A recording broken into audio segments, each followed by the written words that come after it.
بسم الله الرحمن الرحيم.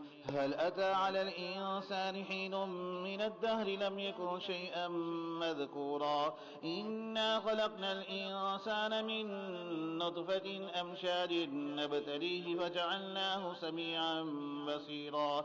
إنا هديناه السبيل إما شاكرا وإما كفورا.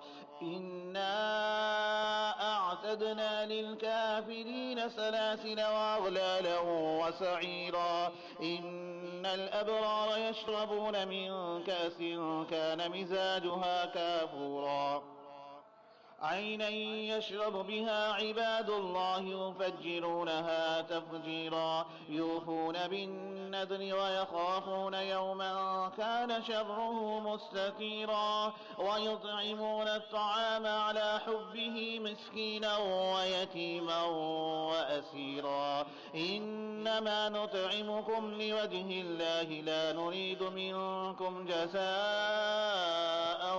ولا شكورا.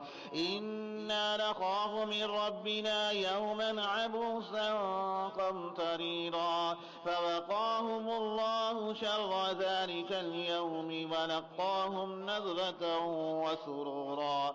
وجزاهم بما صبروا جنة وحريرا متكئين فيها على الأرائك لا يرون فيها شمسا ولا زمهريرا. ودانية عليهم ظلالها وظللت قطوفها تظليلا. ويطاف عليهم بآنية من فضة وأكواب كانت قوارير من فضة قدروها تقديرا. ويسقون فيها كأسا كان مزاجها زنجبيلا.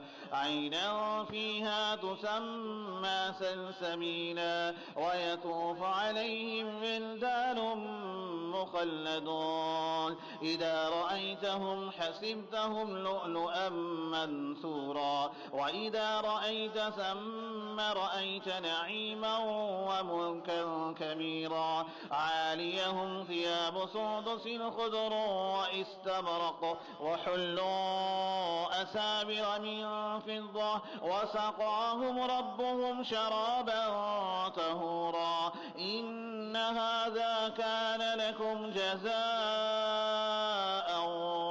وكان سعيكم مشكورا. إنا نحن نزلنا عليك القرآن تنزيلا. فاصبر لحكم ربك ولا تطع منهم آثما أو كفورا. واذكر اسم ربك بكرة وأصيلا. ومن الليل فاسجد له وسبحه ليلا طويلا. إن هؤلاء يحبون العاجلة ويذرون وراءهم ثقيلا.